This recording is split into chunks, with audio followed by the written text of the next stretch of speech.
Hello students, let's discuss the next topic, bulk modulus of elasticity. ठीक है, so bulk modulus of elasticity is denoted by the letter capital K. ठीक है, and bulk modulus of elasticity is, or K is the ratio of normal stress to the volumetric strain. ठीक है, bulk modulus of elasticity is the normal stress to the volumetric strain. तो देखो होता क्या है, suppose हमारे पास कोई object है जस्ट लाइक दिस, ठीक है, और इसको हमने ना वाटर में डिप कर दिया. ठीक है, सपोज इसको पूल के अंदर डिप कर दिया, तो पूल वाटर इस पे हर डायरेक्शन से फोर्स अप्लाई करेगा and that force per unit area is stress. ठीक है, इस पे हर डायरेक्शन से क्या अप्लाई हो रहा है, डीफॉर्मिंग फोर्स अप्लाई हो रहा है, जिस वजह से इसमें क्या प्रोड्यूस होगा, स्ट्रेस प्रोड्यूस होगा. ठीक है, तो कितना स्ट्रेस इसमें प्रोड्यूस हो रहा है, suppose F/A.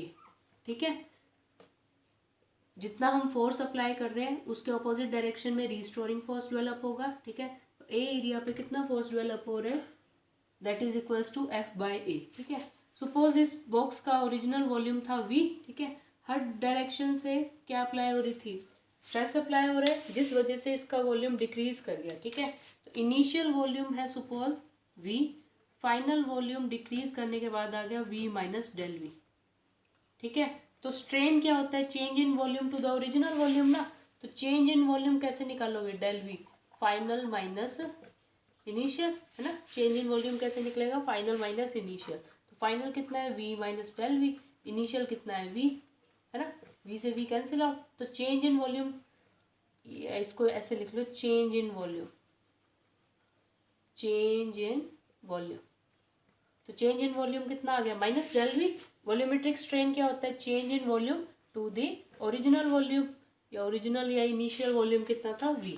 So bulk modulus of elasticity is normal stress to the volumetric strain. ठीक है, स्ट्रेस क्या होता है, फोर्स पर यूनिट एरिया. ठीक है, वैसे तो होता है restoring force per unit area, but restoring force किसके इक्वल होगी, जितनी वैल्यू मैग्नीट्यूड में जितनी डीफॉर्मिंग फोर्स है उतनी वैल्यू की रिस्टोरिंग फोर्स प्रोड्यूस होगी. सही है. So bulk modulus of elasticity is normal stress to the volumetric strain and its unit is, force की यूनिट न्यूटन, एरिया की per metre square, and strain doesn't have any unit ना.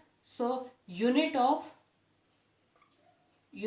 K is equals to newton per metre square. ठीक है, unit of K is equals to newton per metre square. तो हर direction से डीफॉर्मिंग force लग रही थी, जिस वजह से एक रीस्टोरिंग फोर्स डेवलप होगी.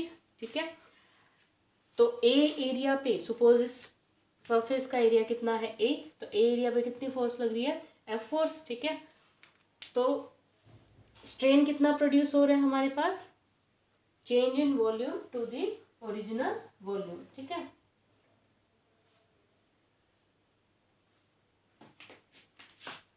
now next is compressibility.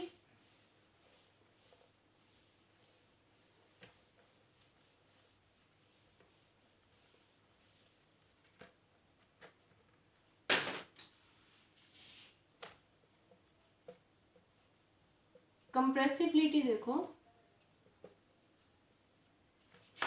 Compressibility is reciprocal of bulk modulus of elasticity. ठीक है, जितना ज़्यादा सब्सटेंस का बल्क मॉडुलस है उतना वो कम कंप्रेस होगा. ठीक है, compressibility is reciprocal of bulk modulus of elasticity and unit of compressibility is Newton per metre square का उल्टा कर दो, मीटर स्क्वायर पर न्यूटन. ठीक है, यूनिट कितनी आ जाएगी, मीटर स्क्वायर पर Newton.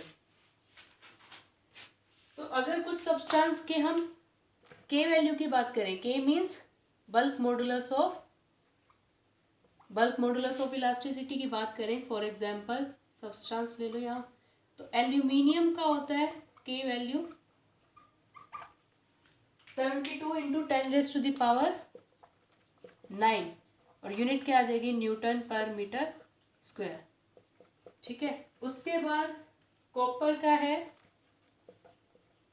140 into 10⁹ Newton per metre square, ठीक है। लिक्विड्स की अगर बात करें तो लिक्विड्स में वाटर का बल्क मॉडुलस है 2.2, ठीक है, इंटू 10⁻⁹।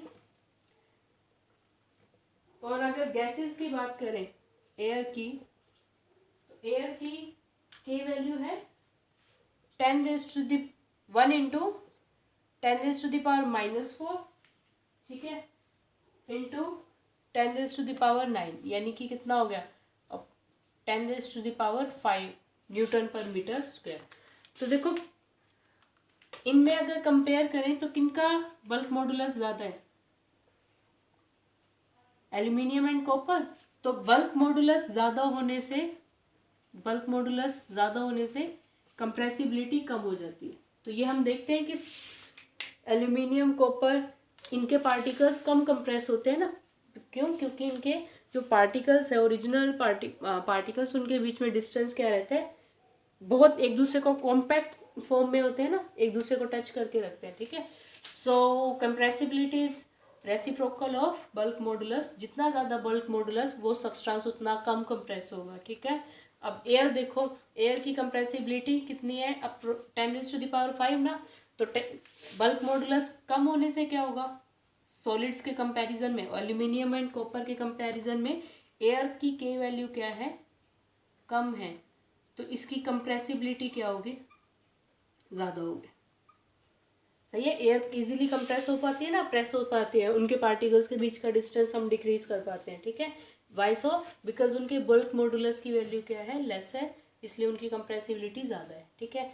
इसी तरह से सॉलिड और लिक्विड को कंपेयर करें तो लिक्विड की के वैल्यू क्या है, कम, एज कम्पेयर टू सॉलिड।